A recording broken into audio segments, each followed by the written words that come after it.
Dans ce sens, il y a également eu un contrôle, disons une mission de contrôle des latrines publiques, mission débutée en mi-septembre qui a pris fin vu ou non. En tout cas, ils sont là pour nous donner plus de détails. On va déjà les connaître, leur identité. On va commencer par le service d'hygiène. Bonjour. Oui, bonjour. Alors, on voudrait mieux vous connaître. Moi, je me nomme Sanessi Koumourou. Je suis ingénieur sanitaire. Je suis à la direction régionale de la santé Grand Lomé. Sa section hygiène et assainissement de base. D'accord. Adjudant, c'est ça? Merci, oui. D'accord. Identité. Ok, merci. Moi, je me nomme Adjudant Lemazien Badansou, de la gendarmerie nationale, en service à la brigade de salubrité publique. D'accord, vous avez bien dit. Brigade de salubrité publique. Oui. Justement, il s'agit de quoi, s'il faut en parler? Bon, la brigade de salubrité, c'est une unité rédite, détachée au sein de l'Agence nationale d'assainissement, ANASAP. Avec quel rôle, quelle responsabilité? Vous faites quoi concrètement? Bon, la brigade de salubrité, c'est le bras armé de cette agence. Et elle est composée des militaires et des agents de police et de gendarmerie.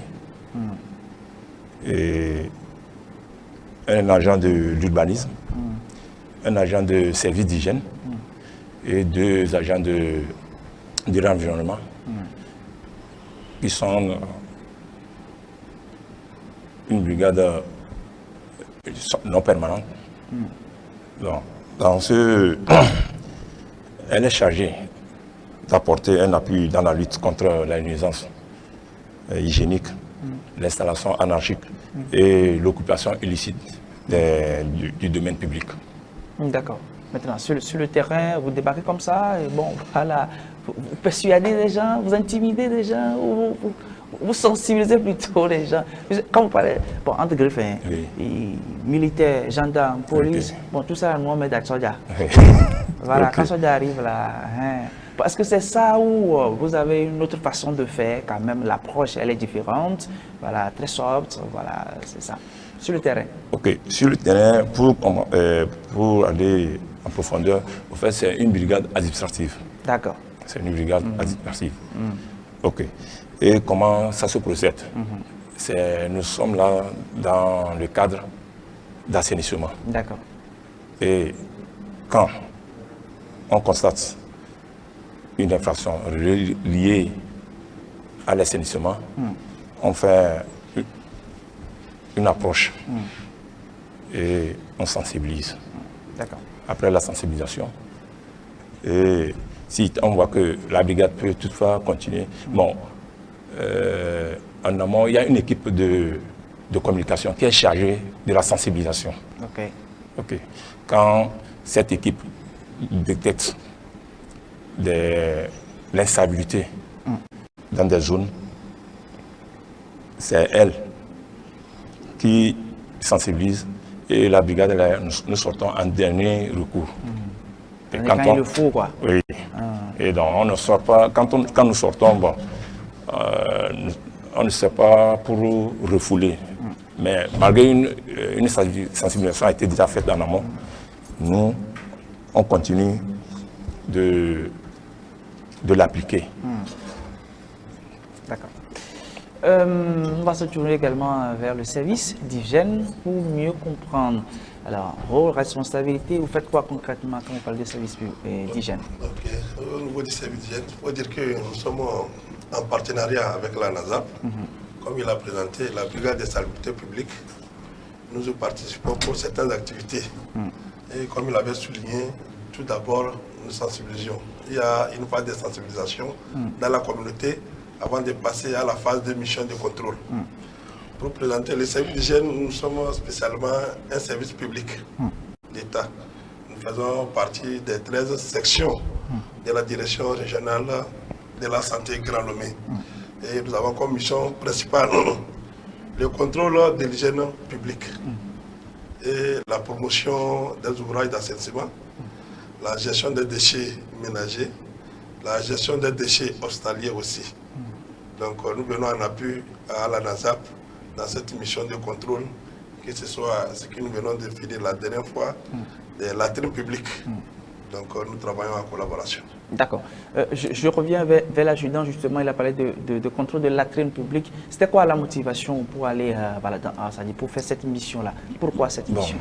Cette mission, c'était d'évaluer l'état des lieux, des salubrités des latrines publiques et dans des quartiers. Bon, y compris des marchés, des gares routières. D'accord. C'est la motivation, l'objectif. Voir si ça va ou ça ne va pas. Ça ne va pas, c'est tout dans le cadre de vie de la population. Et bon, courant cette mission, bon, vous avez participé à cette mission, c'est ça? Si. Ah, donc c'est une collaboration sur le terrain.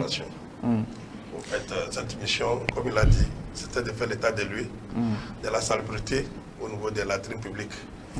Nous savons que ces latrines publiques, généralement, sont situées dans les gares routières, dans les marchés, ou bien dans certaines places publiques des quartiers, où il y a un problème d'ouvrage d'assainissement dans les concessions, dans lesquelles les ménages bénéficient de ces latrines pour l'utilisation.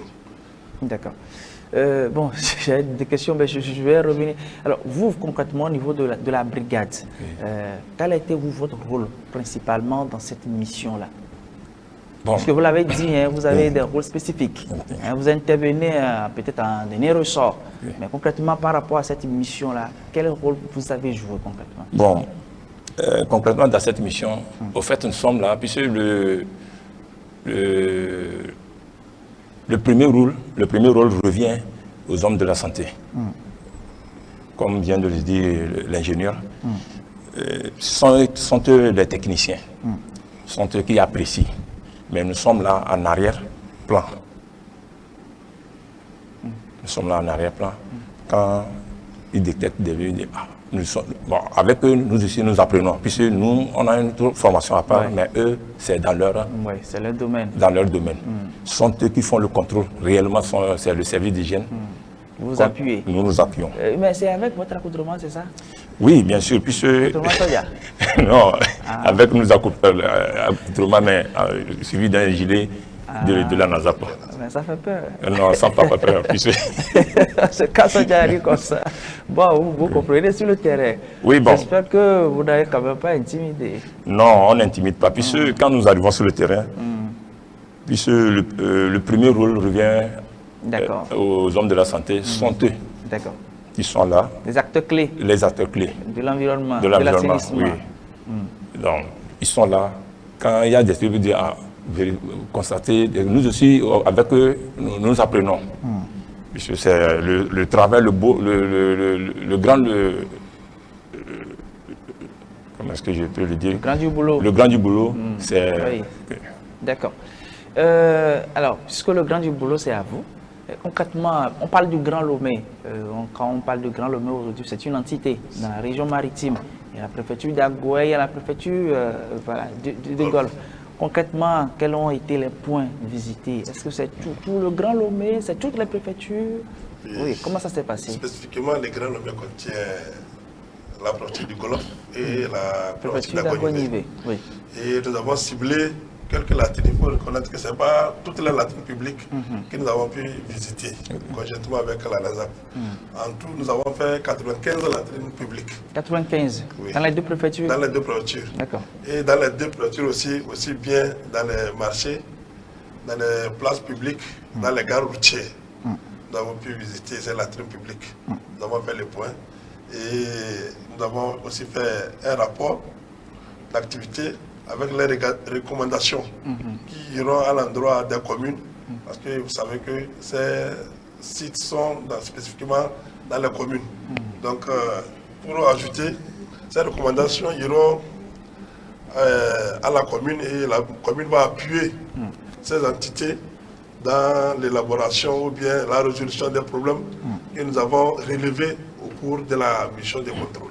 Justement, vous parlez du rapport. Nous, on n'a pas quand même ce rapport sous la main. Alors, que peut-on retenir en termes de bilan concrètement pour les téléspectateurs?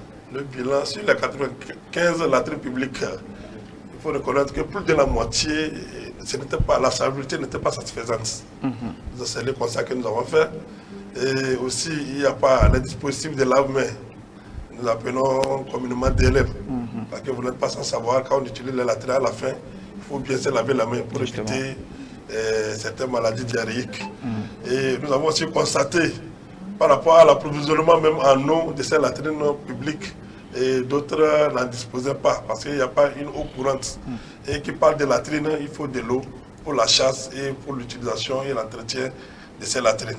De plus, nous avons remarqué que ces latrines publiques ne disposaient pas de produits d'entretien et de matériel d'entretien. La plupart de ces latrines publiques visitées. Et nous avons fait les recommandations aux gérants, aussi bien aux responsables de la commune, pour pouvoir faire un suivi et pour qu'ils mettent en place l'achat de produits d'entretien et du matériel d'entretien. Et une formation aussi va aller à l'endroit des gérants et pour pouvoir l'utiliser à bon escient. D'accord.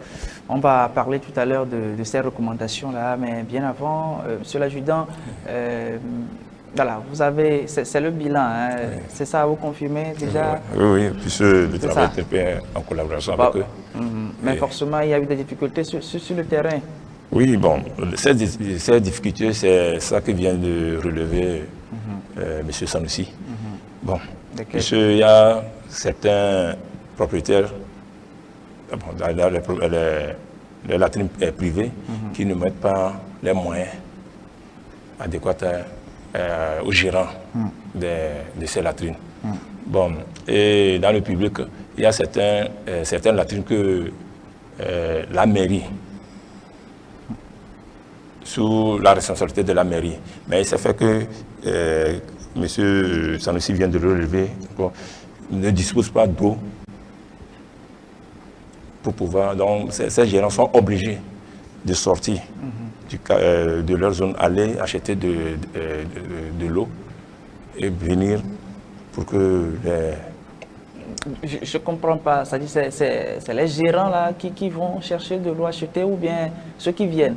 Non, ce sont les gérants qui vont acheter de l'eau, amener pour ceux qui viennent l'utiliser. Il n'y a pas d'eau à disposition directe. Il n'y a pas d'eau à disposition directe. Bon, il y a certaines latrines aussi qui sont un peu, bon, dans tout l'aspect, plus ou moins. Sur les 95, on va rappeler la statistique, vous avez dit combien sont pas... Plus de la moitié. Hein. Plus de la moitié. Nous avons 63, plus précisément, qui n'étaient pas dans un état satisfaisant. Plus de la moitié, vraiment. Ah, c'est compliqué alors. C'est compliqué. Et les problèmes sont divers, comme il a dit. Il y a certaines latrines qui ne disposent pas de matériel d'entretien. D'autres ne disposent pas de produits d'entretien, comme ici, communément, il faut des javel, il faut des savons liquides. Et d'autres latrines aussi ne disposent pas d'eau courante. Parce que vous voyez, s'il faut avoir un stock, un conteneur d'eau et aller chercher de l'eau de temps en temps, l'eau elle n'est pas courante, donc ils vont utiliser l'eau serait très rare dans son utilisation. Quand on parle d'entretien dans les latrines, il faut de l'eau courante en permanence. Pouvoir nettoyer, laver les pots, tout ça. Justement, on va parler des recommandations, mais vous nous rappelez un peu la période. Hein, je l'ai rappelé tout à l'heure, c'est à mi-septembre que vous avez démarré cette mission de contrôle. Sur combien de jours cette mission a duré et quelles ont été les recommandations après quand même ces constats? Ok. Par rapport à la durée, nous avons pris d'abord, il y a une phase préparatoire qui nous a pris plus d'une semaine de préparation, l'élaboration des TDR et autres. Mais plus nous avons pris 2 semaines. Pour la mission. D'accord, 2 semaines. 2 semaines. Nous avons fait une semaine dans les Grands Lomé, dans Golfe. Et la suite, nous avons fait ça au niveau de Agogne-V et les marchés détenus par les papes. 2 semaines pour visiter 95 latrines, vous avez vraiment circulé. Oui, oui. Ça a été rude. Oui, ça a été rude. C'était 2 équipes. On a fait 2 équipes de la brigade qui faisaient le tour. Ah, d'accord. 2 équipes.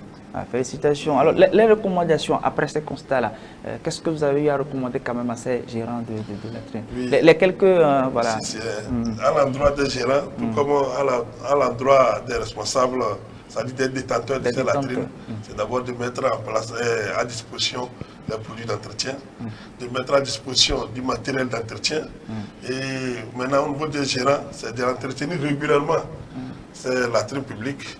Et au niveau des usagers aussi, c'est d'utiliser en bon escient. Parce que si on ne l'utilise pas bien, vous voyez, les gérants aussi seraient un peu embêtés en faisant l'entretien régulier. Et ça va les fatiguer aussi. D'accord. Donc, au niveau, à l'endroit de mairie aussi, c'est de faire un suivi. Tout comme nous aussi, au niveau de la brigade de salubrité et le service d'hygiène, nous avons retenu les sites clés. Nous allons encore retourner faire un suivi approché afin de trouver une solution pérenne pour nos satisfactions. Alors, vous avez mis la différence entre, ça c'est une parenthèse, entre le gérant et puis le responsable. Pourtant, on parle de latrine publique. Ça, je ne comprends pas. Bon, qui est responsable de la latrine publique? Parce que pour moi, quand on dit latrine publique, normalement, c'est un bien public, c'est pour l'État, mais responsable. La dénomination publique voilà. veut dire que tout homme peut aller l'utiliser. Mais ça peut être même parmi ces initiative latrines. privée. Il y a les latrines privées. C'est quelqu'un qui a conçu ça pour l'utiliser. Pour mettre à disposition du public. Du public. D'accord. Donc c'est ça, on parle de latrines publiques. Sinon, si on prend les statistiques, il y a les latrines aussi qui sont détenues par les PAM. Il y a les latrines qui sont détenues par la commune. Il y a certaines latrines qui sont détenues par les associations, les ONG. Et même on a trouvé au moins 3 latrines familiales. Parce que vous n'êtes pas sans savoir dans les zones où il y a insuffisance de latrines. Il y a des ménages qui ont transformé même les latrines à la maison en latrine publique. Moyennant de l'argent parce qu'ils ont besoin de fonds pour faire le vidange et faire l'entretien. C'est normal. Recommandations, mais on sait, nous sommes des êtres. Parfois, quand vous nous dites certaines choses, on n'est pas d'accord. On fait semblant d'accepter, mais quand vous partez, en tout cas, ce qui nous plaît. Vous êtes au niveau de la brigade. Quelles sont les sanctions déjà prévues pour ceux qui ne vont quand même pas respecter ces recommandations? Voilà. Merci beaucoup.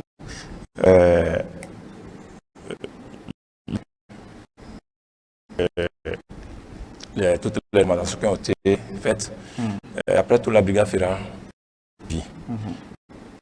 La brigade fera au cours de ce suivi, quand on constate que les recommandations n'ont pas été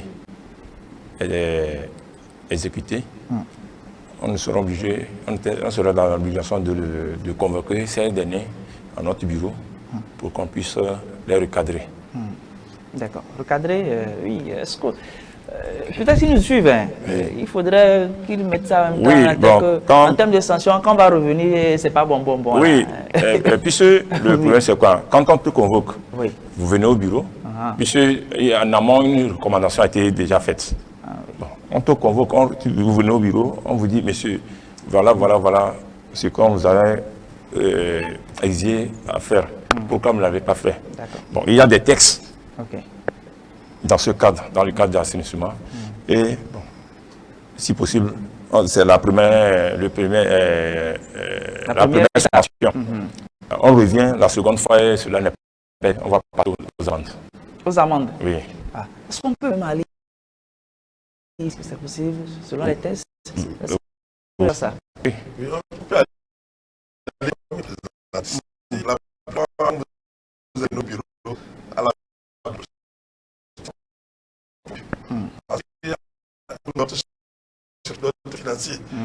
On prend d'abord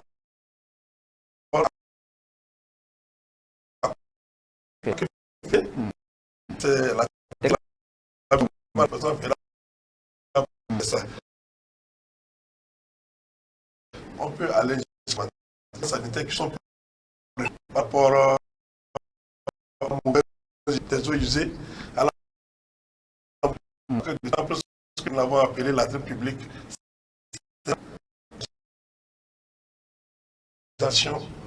Et d'entretenir régulièrement ces latrines pour le bien-être même des usagers qui viennent, des utilisateurs. Alors souvent, lorsque nous menons des missions, c'est le résultat qui importe. On parle d'impact concrètement sur la vie de X ou de Y. À travers cette mission, au niveau du service public, vous pensez qu'il y a quand même un impact? L'impact, le principal impact, c'est que c'est la satisfaction des utilisateurs. Ah, d'accord. Oui, parce qu'une fois que le milieu est assaini, tout comme nous l'avons dit, plus de 63 n'étaient pas dans un état satisfaisant. Si tu tolères, ces milieux sont entretenu, et les produits d'entretien sont payés, les matériels d'entretien payés aussi. Et quand l'entretien, vous voyez que les utilisateurs seront satisfaits. Et vous n'êtes pas sans savoir que c'est dans la même période. L'année passée, nous avons eu les cas de choléra au dernier trimestre de l'année.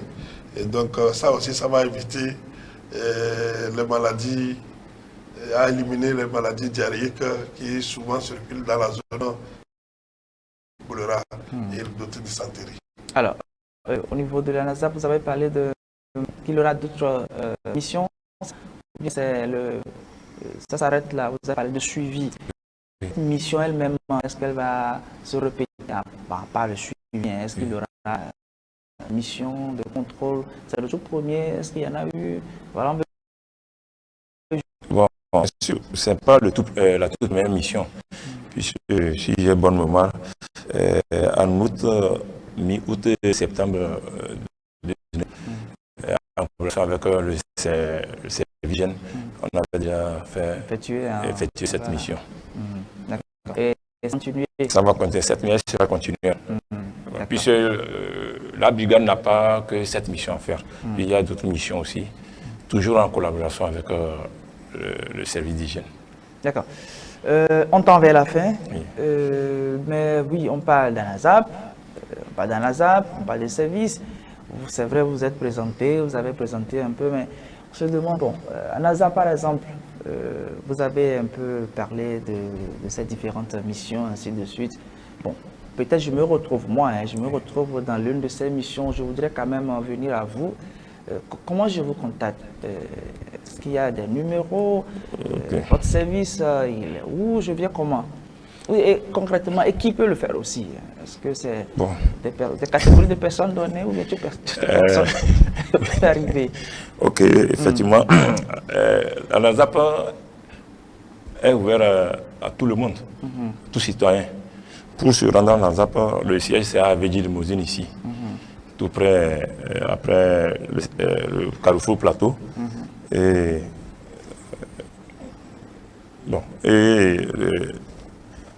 il y a des numéros pour contacter ANASAP aussi. On peut le contacter sur le Facebook ou bien par TikTok. Il y a le numéro WhatsApp qui est le 90 82 33 33.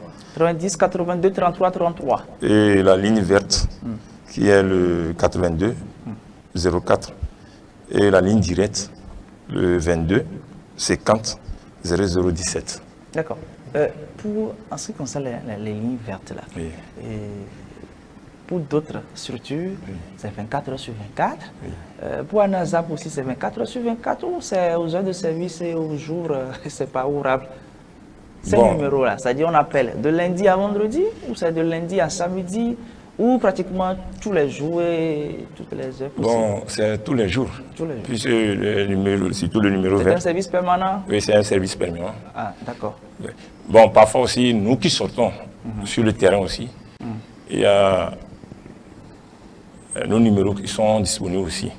Et comment est-ce que ça se fait aussi? Exemple, je viens de donner un exemple. Bon, si quelqu'un constate une infraction dans le cadre l'intervention d'ANASAP. Et il connaît le directeur.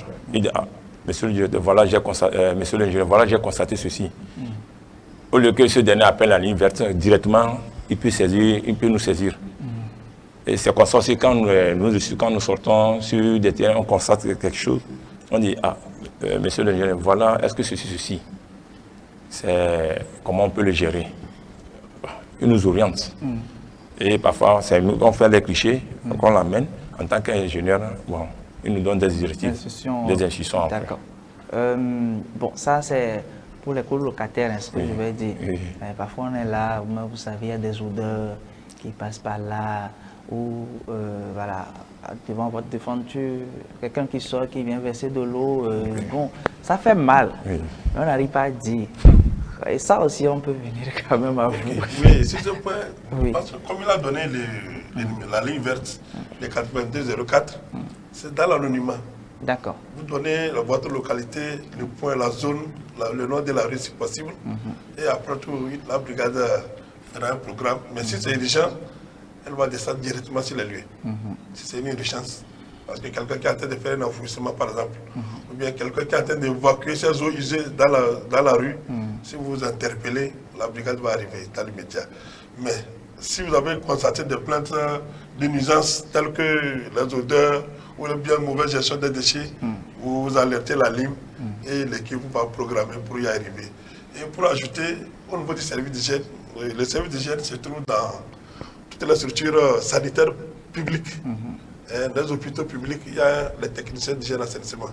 Donc, vous pouvez aussi arriver, vous demander d'après les services d'hygiène et vous faites votre plainte.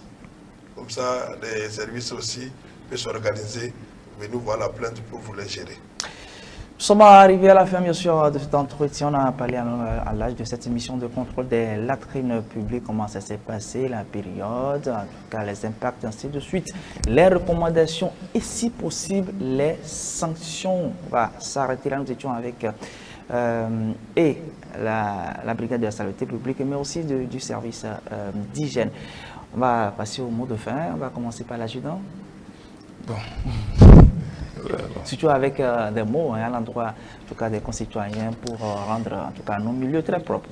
Ok, bon. Je vous remercie aussi. C'est pour rassurer la population que la brigade de la NASAP n'est pas une brigade de répression. Donc, quiconque constate une infraction, comme vous venez de le dire, peut saisir la brigade et nous sommes disponibles à tout moment. Mais bon, ne me mettez pas en tête qu'on parle de brigade là. Oui. C'est pas répression, quoi. C'est la sensibilisation. Oui, j'ai dit, il y a une équipe de sensibilisation. Puisque, bon, c'est important, quoi. La sensibilisation, on va mettre la salle là-dessus. Oui. D'accord. Puisque quand toute personne qui apprend brigade, c'est comme c'est une répression, non. Ouais. La brigade, elle est là pour pouvoir appuyer la population. D'accord. Merci beaucoup. Oui, on va terminer. Oui, à l'endroit des téléspectateurs, ce que je peux ajouter, c'est que par rapport à la salubrité publique, c'est une histoire de tous. On ne doit pas laisser passer certains points par rapport à la gestion des déchets. Si vous constatez que votre milieu est visiblement insalubre, vous pouvez alerter les autorités locales, telles que la commune. Il y a les services d'hygiène et comme le numéro vert de la NASAP, le 8204. La ligne verte. La ligne 8204. Oui, la ligne verte. Et maintenant, par rapport aux utilisateurs de la latrines publique, c'est de l'utiliser à bon escient. Et par rapport aux gérants aussi, c'est de respecter les recommandations de la mission de contrôle. Puisque nous avons fait les recommandations sur place par rapport aux gérants et aux responsables de la latrines. Donc, c'est de la respecter pour le bien de tous. Merci à vous. On va s'arrêter là, on continue l'émission avec une autre rubrique, mais jusqu'on va marquer une petite pause. Le temps de permettre quand même à nos invités de nous quitter. Merci. Mais ne faites pas ça, vous êtes dans un endroit magnifique. Gardez votre plage belle, mettez dans les poubelles. Mais enfin, ne faites pas ça, vous êtes devant un endroit de culte. Gardez votre ville belle, mettez dans la poubelle.